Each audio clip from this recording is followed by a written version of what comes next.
dibawa sampai ke tengah laut gini? Perasaan Otan gak janjian ketemu Dolpino deh. Aduh, jangan-jangan Otan mau dicemplungin di tengah laut. Ampun Paman, Otan gak bisa berenang. Tuh kan, si Paman sudah mulai pakai topeng dan selang-selangannya gitu. Pasti mau jahatin Otan nih. Lah kok malah nyemplung? Ternyata Otan cuma parno aja teman. Maafin Otan ya Paman, udah berburuk sangka duluan. Paman-paman ini ternyata nelayan Teluk Jakarta yang sedang memanen kerang hijau teman. Tuh lihat hasil panennya, banyak banget ya.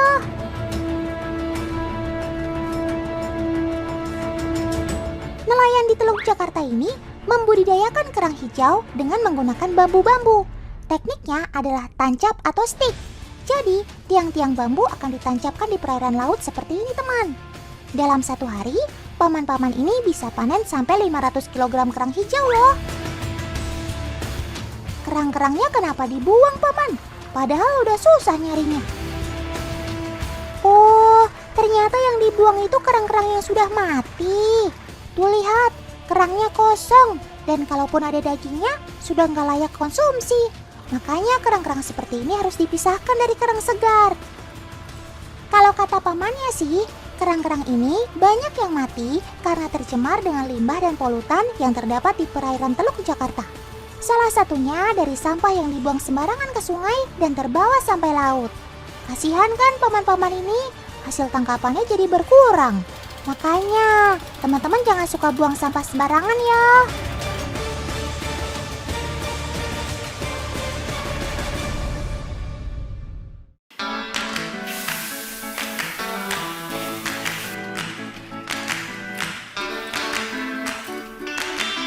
Kerang hijau memang menjadi menu favorit bagi para penggemar seafood. Selain harganya yang terjangkau, kerang hijau bisa diolah menjadi berbagai menu masakan. Mulai dari kerang hijau saus padang sampai saus tiram. Waduh, Otan kok jadi lapar nih. Kerang hijau juga mengandung banyak sekali nutrisi loh teman. Ada protein, vitamin A, omega 3, hingga kandungan zat besi yang tinggi.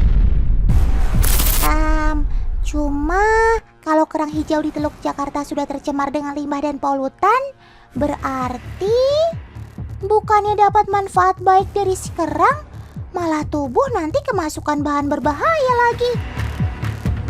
Kak Dina, stop makan kerang hijaunya.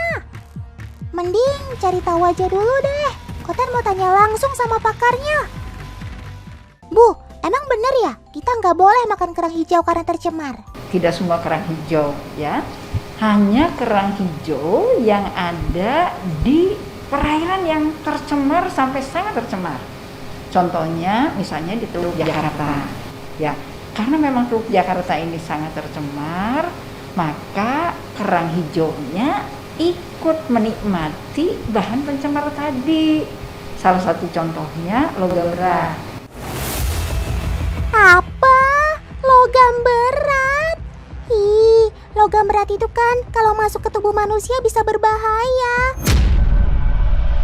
Mengonsumsi makanan yang mengandung logam berat itu bisa meningkatkan tekanan darah, merusak syaraf, ginjal, serta organ tubuh lainnya. Serem banget. Teman, kerang hijau bisa terpapar logam berat karena ia tergolong filter feeder atau hewan penyaring. Di habitat aslinya, kerang memakan mikroalga dan plankton dengan cara memompa air melalui rongga mantel sehingga mendapatkan partikel-partikel yang ada di dalam air. Makanya, kalau habitatnya tercemar, kerang hijau juga akan mencerna polutan yang terkandung di dalamnya, mulai dari timbal, merkuri, dan logam berat lainnya. Dan zat berbahaya tersebut akan mengendap di daging kerang hijau. Untungnya kerang hijau bisa kebal terhadap zat berbahaya. Makanya, mereka adalah salah satu dari sedikit hewan yang tetap bisa bertahan hidup di lingkungan yang sudah terkontaminasi zat berbahaya.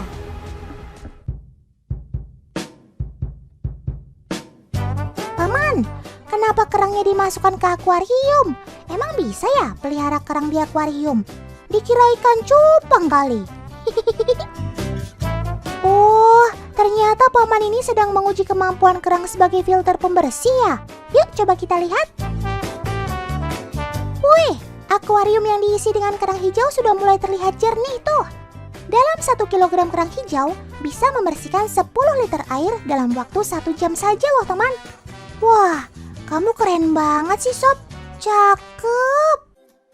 Pada tahun 2018 lalu, tim konservasi Ancol menaruh 1.600 kg kerang hijau di sekitaran pantai.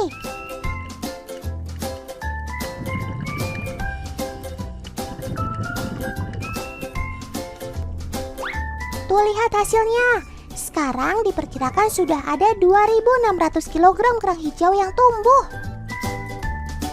Dasar laut juga semakin jernih dan mulai dihuni biota laut lain seperti kepiting dan ikan. Wah, mantap banget nih. Agenotan kenapa ditutup matanya gini? Jangan-jangan lagi diculik. Tenang Kak Dina, Otan pasti bebasin. Loh. Tunggu. Masa diculik kok disediain makan ya? Wah, mana enak banget lagi makanannya. Otan bercanda. Kak Dina lagi Otan kasih challenge nih. Kira-kira bisa nggak ya Kak Dina bedain mana kerang yang asli dan mana kerang nabati alias kerang vegetarian? Ayo Kak, boleh dicobain dulu kok. Asal jangan banyak-banyak ya. Kalau banyak namanya mukbang. Nah, cobain yang di piring satunya.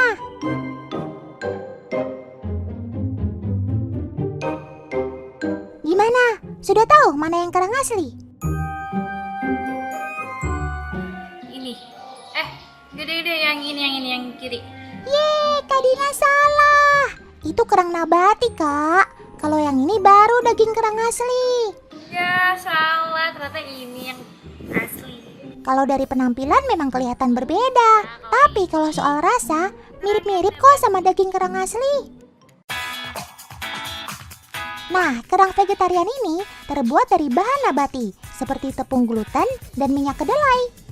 Dijamin bebas dari polutan berbahaya, seperti merkuri ataupun timbal yang ada di perairan. Dan satu lagi nih, bebas kolesterol. Jadi teman di rumah nggak perlu khawatir kalau mau makan banyak-banyak. Paling cuma kekenyangan doang. Dan nggak perlu khawatir, kandungan proteinnya juga ada kok. Wah, bisa jadi solusi pengganti kerang hijau dong. Tapi kan banyak orang yang sukanya makan kerang hijau asli. Boleh nggak ya kalau tetap dimakan? Boleh, Otan tetap boleh makan. Tapi karena di dalam kerang ini ada bahan berbahaya dan beracun, maka tentu saja harus dibatasi, ya. 1 hari Otan hanya boleh makan 2 ekor. Yeay, ternyata masih boleh tuh. Asalkan ada syaratnya nih teman. Kerang hijaunya tidak berasal dari perairan yang tercemar berat, seperti di Teluk Jakarta. Selain itu, kita juga bisa pilih kerang yang belum terkontaminasi. Kelihatan kok secara fisiknya. Kerang hijau yang sudah terkontaminasi biasanya memiliki penebalan pada cangkangnya. Semakin tebal cangkangnya, semakin banyak kandungan logam beratnya. Makanya, kalau milih kerang hijau di pasar, pilih yang cangkangnya tipis seperti ini ya.